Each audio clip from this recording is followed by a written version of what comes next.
Hey, bienvenue sur le 20e épisode du podcast T'es correct. Aujourd'hui, on va parler ensemble de paraître, de contrôle, de perfectionniste, d'image et de professionnalisme. Après ceci.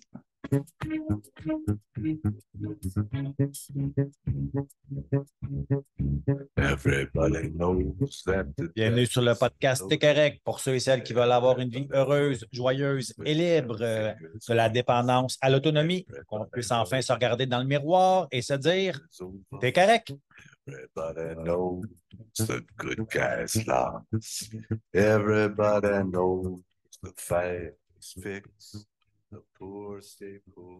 Hey, salut, j'espère que tu es en forme. Alors, comme que je disais dans l'introduction, on va parler ensemble de d'image, de masque qu'on peut peut-être se mettre pour bien paraître au vu des autres. Question pour toi, est-ce que pour toi, l'image que tu projettes est, pas dire primordiale, mais est-ce que c'est important pour les autres? Est-ce que pour toi, ce que les gens pensent, disent de toi est important? C'est une bonne question parce que je vais être honnête avec toi, moi, ça l'a été pendant des années et des années et des années. Et je ne peux pas dire que je suis débarrassé à 100% de ça serait te mentir, mais tabarouette que j'ai fait un grand bond vers ce que je peux appeler la liberté. Parce qu'on s'entend qu'on est dans une certaine prison, puis on se met une certaine pression quand on porte attention, et souvent c'est inconsciemment, on s'entend, ce que les gens peuvent penser ou dire de nous. Évidemment, j'ai été une longue période de ma vie où j'avais un grand besoin d'amour, même je pourrais dire un besoin d'amour démesuré, où ce que je pouvais faire à peu près n'importe quoi pour te plaire. Toujours dans la même intention. Évidemment, à cette époque-là, c'était vraiment inconscient, mais d'être reconnu, d'être quelqu'un. Parce qu'évidemment, moi, je ne m'estimais pas comme un être humain entière. Alors, j'avais besoin de ton approbation. J'avais besoin de ton regard. J'avais besoin que tu m'aimes. J'avais besoin que tu me reconnaisses. Et j'ai perdu du temps et de l'énergie. Et en même temps, je ne peux pas dire perdu, parce que je crois qu'à un moment donné, on passe tout par cette phase-là, parce qu'on s'entend, je le répète souvent, que l'amour, ben, c'est un besoin essentiel de l'être humain. Sans amour, ben, on ne vit pas. On peut être en mode survie, mais on ne vit pas. Alors, l'image, être un peu, entre guillemets, parfait, a fait longtemps partie de ma vie. Et quand on veut être heureux, joyeux et libre, on ne peut pas être parfait parce que la perfection n'existe pas. Il faut accueillir notre côté sombre, il faut accueillir nos défauts, il faut accueillir ce qu'on est. Parce qu'on ne peut pas juste être lumière. Impossible, impossible, impossible, impossible. Et on essaie d'être parfait, entre guillemets, dans nos imperfections. J'avais l'orgueil qui est un défaut de caractère assez grand. Merci. Est-ce qu'elle a disparu, cet orgueil-là? Ben non. Est-ce qu'elle va disparaître un jour? Ben non. Par contre, je suis capable d'humilité. Maintenant, je suis capable de reconnaître quand je me trompe. Je suis capable de me reconnaître si je m'ai planté, si j'ai commis une erreur, si je t'ai pas parlé comme il faut. Je suis capable de m'excuser parce que souvent, un orgueilleux ne s'excuse pas. Je suis capable de demander de l'aide quand j'en ai besoin. Et ça aussi, ça a été une autre étape de ma vie où que ça a pris du temps avant que je dise Hey, au secours, aidez-moi, je suis en train de mourir. Mais la question n'est pas là.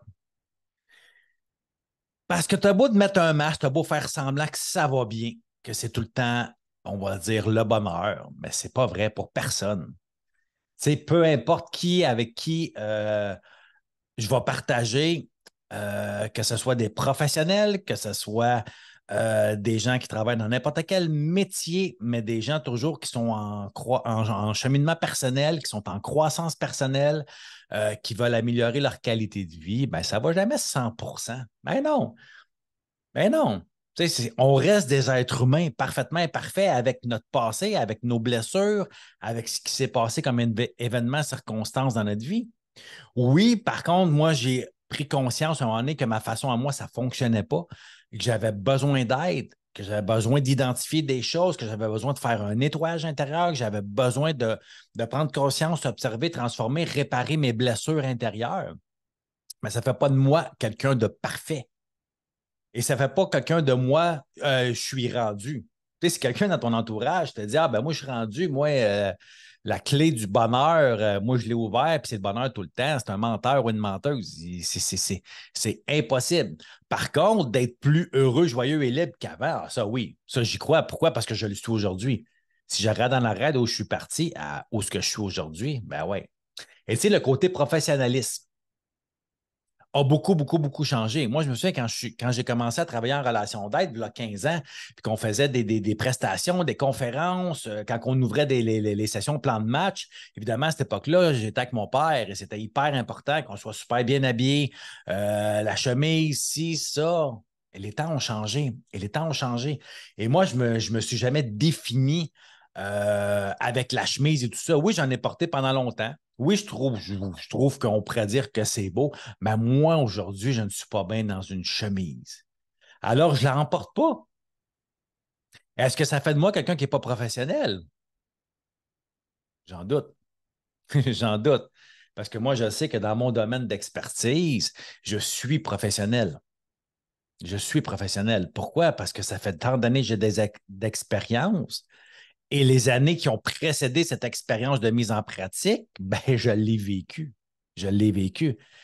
Et au-dessus de ça, ben, je suis allé chercher les formations pour aller avec, on pourrait dire, mon expertise de vie, mon expérience de vie, mais mon expérience aussi d'aider des milliers de personnes depuis 15 ans.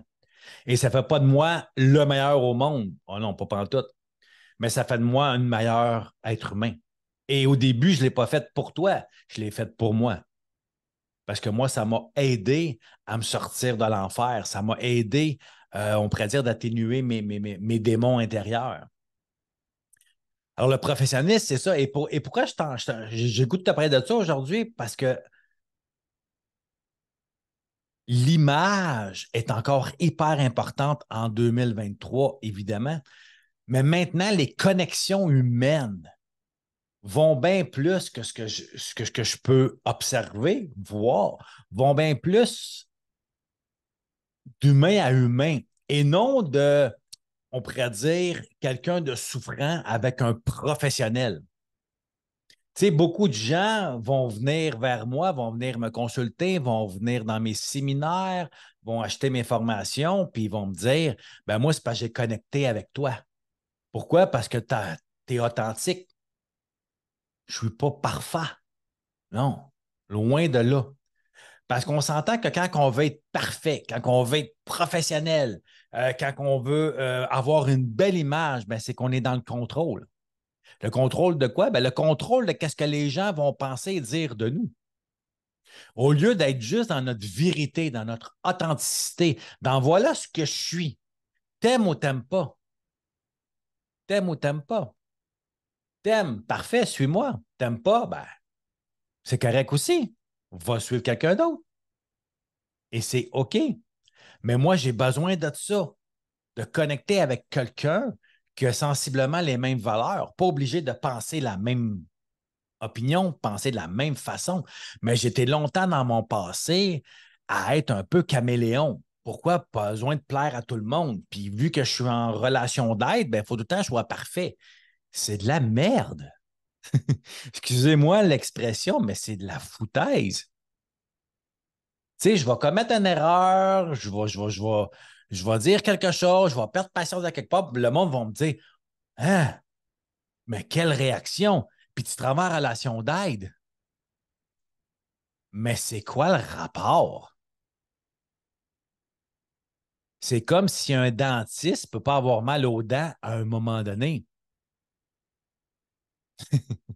C'est comme si un médecin ne peut pas tomber malade un jour. Mais pensez-y 2 minutes. Parce que quelqu'un travaille en relation d'aide, que ses comportements, ses attitudes, sa parole va toujours être impeccable. C'est fou. C'est fou de penser ça. C'est encore là, pas être dans la réalité, être encore dans un monde de licorne. Comme si moi, parce que je suis animateur, transmetteur, intervenant, consultant, appelle ça comme que tu voudras, je ne peux pas des fois pas bien aller, je ne peux pas des fois perdre patience, je ne peux pas des fois être en désaccord avec une certaine opinion, façon de penser. C'est un peu n'importe quoi, on s'entend. Hmm, hmm. Si je me ramène à v'là 15 ans, quand j'ai commencé, évidemment, moi, pour ceux qui connaissent mon histoire, si tu ne la connais pas, c'est épisode numéro 1. Euh, j'ai été dans les bars de 16 à 33 ans. Alors, on s'entend que mon vocabulaire n'était pas très, très, on pourrait dire, élaboré. Hein? On va dire ça comme ça. Et très, très adapté aux oreilles sensibles. Évidemment, avec les années, je me suis beaucoup amélioré. Et je sais qu'il faut encore que je m'améliore parce que je ne suis pas parfait. Mais mon but, ce n'est pas de devenir un raconteur poète avec des beaux mots là comme ça. Non, non, non, non. Moi, mon but, c'est juste de m'améliorer parce que j'ai envie de le faire. Pas pour te faire plaisir, pas pour les oreilles saches. Ça se dit-tu ça, les oreilles saches? C'est pas important. Tu vois, même en parlant, je peux faire des fautes d'orthographe. Oui, parce que ça aussi, j'en faisais beaucoup. Ça se dit-tu, ça faisait? Je vais sûrement me le faire dire, mais peu importe, j'en fais encore et j'essaie le plus possible de me corriger. Mais je ne deviendrai jamais un prof de français et j'en ai rien à foutre. Parce que bien écrire, ça n'a rien à voir avec mon métier. Ça n'a rien à voir avec comment je peux t'aider. Et s'il y a des gens, parce que je peux faire une faute d'orthographe de temps en temps, me disent ah, ben, j'irai pas voir ce gars-là, il fait des fautes. Ben, tant pis pour eux, je te dirais. Continue à chercher le thérapeute miraculeux parfait que pour toi, il va dire ce que tu as envie d'entendre.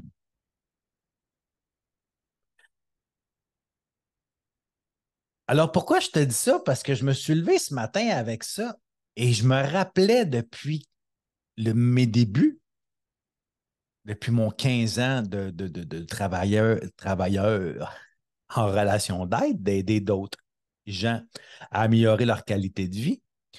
Le pas gigantesque que j'avais fait en partant dans mon bien-être personnel, dans mon autonomie affective et émotive, et encore là, il n'y a rien de parfait, mais aussi dans mon parler, dans mon langage, dans les mots employés et dans mes fautes d'orthographe également. Également. Alors, quand il y a un défaut, une faute, ou peu importe qui nous titille chez un autre, c'est parce qu'il y a quelque chose qu'on a à travailler en dedans de nous autres. Pourquoi qu'il y a des gens qui s'en foutent que les gens vont faire des fautes d'orthographe ou qui vont dire des mots qui ne sont pas dans un dictionnaire? Pourquoi qu'il y en a que ça fatigue et d'autres que ça ne fatigue pas?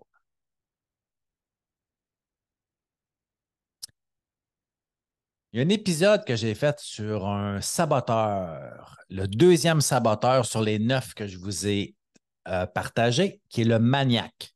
Je ne me souviens pas encore de l'épisode exact, mais le titre, c'est Deuxième saboteur, le maniaque. Alors, tu vois, je ne suis pas parfait, je ne me souviens pas du numéro de l'épisode. Et c'est OK. Pourquoi? Ben, ça va te donner de la chance, peut-être que tu veux l'écouter, de rechercher un petit peu plus. Un petit peu plus. Parce que ça, c'est une autre affaire aussi qu'on a tellement tout facile aujourd'hui. L'information, elle est facile à trouver. Mais des fois, il faut faire des petites recherches. C'est toujours plus facile. Ça me fait toujours rire, puis c'est OK, là, j'en ris aujourd'hui, mais tu sais, souvent, moi, j'ai deux sites Internet. J'ai plandematch.com et j'ai l'Académie du rétablissement.com et toutes mes dates, mes choses sont là. Et souvent, les gens vont m'écrire un exemple. Ah, c'est quand la prochaine session? Ah, c'est quand si, pourtant, tout est là. C'est pas plus long faire plandematch.com, aller chercher l'information, que m'écrire la réponse. Mais c'est comme ça, à cette heure, c'est vite. On veut la réponse plus vite, plus vite, plus vite, puis c'est correct. Mais il faut se demander pourquoi qu'on va aller si vite que ça. Est-ce qu'on a peur de se tromper dans notre recherche? Est-ce qu'on a peur de prendre le temps de lire? Je ne sais pas. C'est des questions que je me pose. C'est des questions que je me pose. Et une autre question aussi souvent que je me pose. Pourquoi les gens ont peur du téléphone? Ils l'ont d'en face 23h30 sur 24, mais ne répondent pas quand tu appelles. Tu laisses un message et la plupart n'écoutent même pas leur message vocal. La boîte vocale est pleine. Wow!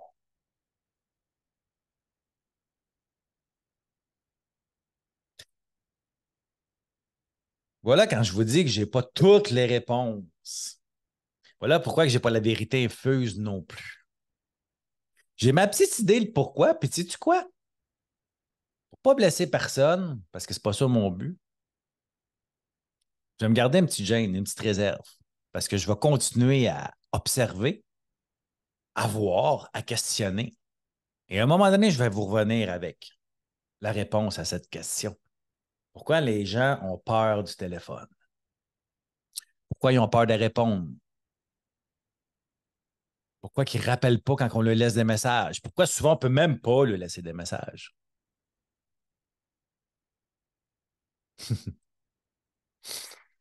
Et si toi, jamais, tu as la réponse, parce que peut-être que tu as passé par là où tu l'es présentement, en privé, si tu veux, j'aimerais ça, que tu communiques avec moi pour m'expliquer le pourquoi. Le pourquoi. Que tu as peur ou que tu as eu peur du téléphone. Est-ce que là, encore là, ça va avec l'image, le paraître? Qu'en textant, les gens ne peuvent pas deviner comment on se ressent, comment on se sent à l'intérieur, mais qu'à notre voix, oh, ça, c'est plus dur à cacher, peut-être. C'est une de mes hypothèses. C'est pas la seule, mais c'est une, peut-être un élément. Encore là, ça va avec encore le contrôle de qu'est-ce que tu peux penser et dire de moi. Ça aussi, c'est un autre saboteur, le contrôlant. Ils vont ensemble de toute façon. Le maniaque et le contrôlant.